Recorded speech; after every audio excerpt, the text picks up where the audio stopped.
the government. Regardless of what the teacher feels inside. You have to be very careful because you could get in trouble. It's very confusing. Allah make it easy. I feel sorry for the girl, I feel sorry for everybody. Because what do you do with them? Right? So, I mean, these are real stories. These are real stories. It's a time of great confusion, and everybody's confused. The government's confused, everybody's confused, I think. That's why the home environment, gender fluidity. Not only that, don't wait for the children to bring the subject up. We need to be looking at the changes in our children. We need to see who their friends are, who they're talking to, so that we can bring up these subjects.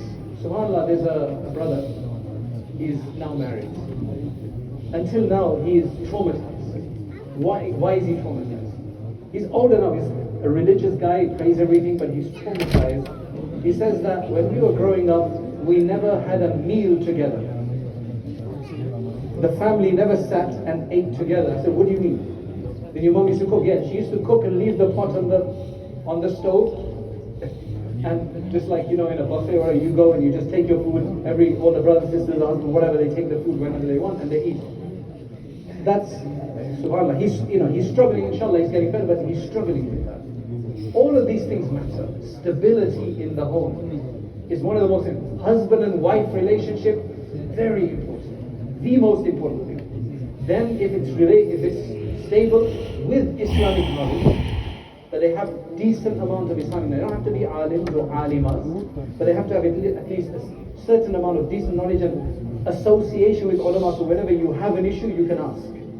The imams have in the masjid, other ulama, mashallah, we're so lucky. We have so many ulama. Like, just give Foursquare Masjid an example. Every time you come here in namaz, there must be 5-10 ulama among the congregation. You can speak to anyone if you choose to and if you're concerned about it. That's why dinner times are very good times to bring up these issues. If you have a child who, I hope none of you guys are like that you don't want to be at the house. You just want to be out with your friends all the time. You're not like that, right? You're fine with being in the house.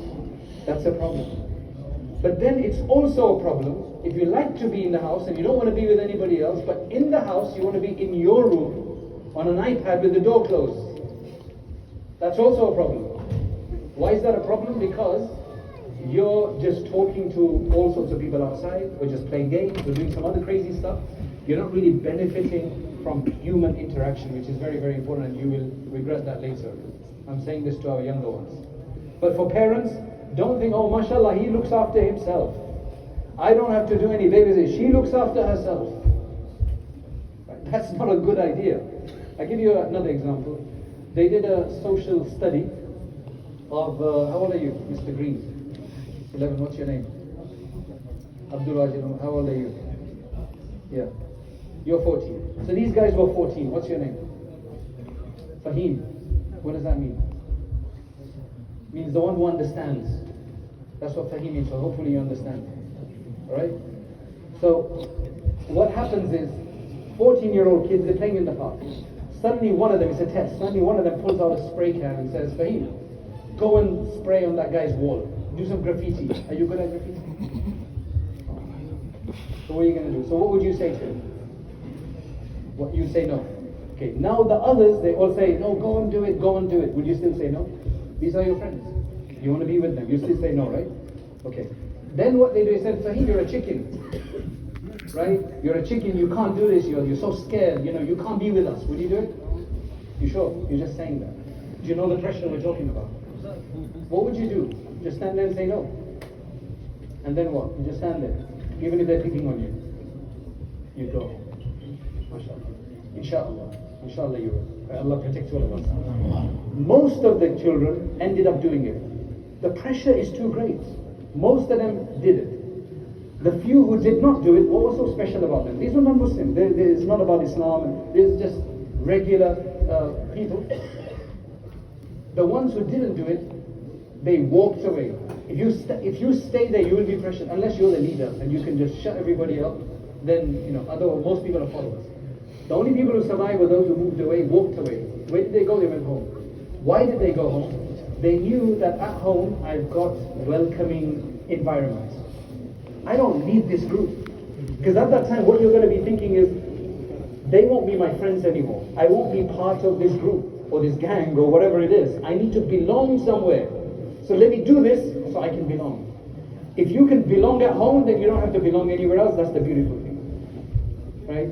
A lot of the abuse is done on poor girls who are in homeless shelters or who are being brought up outside of their parents' guardianship. Very vulnerable, right? Very vulnerable. And now there is too much out there that is consuming our children.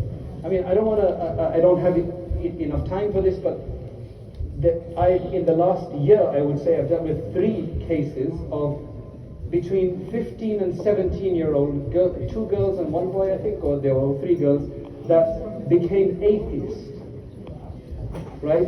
Even though they're from parents who are praying salah, and they used to wear hijab, they used to go maktab and Islamic school as well, because on personal chat in Twitter, one connected to an atheist kid of her own age, who had that discussion, because there was no way to have that discussion at home or anywhere else. She just had that discussion and eventually made her question her faith. So even staying at home is not enough. Before, if you kept your children at home, you could be safe. But now there's outlets with the social media. That's why very important that us as adults have to continue to increase our knowledge. So we need to have enough knowledge of what's going on today so that we can have that discussion with our children, so our children can trust us. They don't just think we don't know anything. Because when children think you don't know anything, then why would they share anything with you? They'll share with somebody else, and there won't be anybody else to share with. So that's why it's important that we become understanding of this, and we have that ability to talk to them and to bring up issues and deal with them.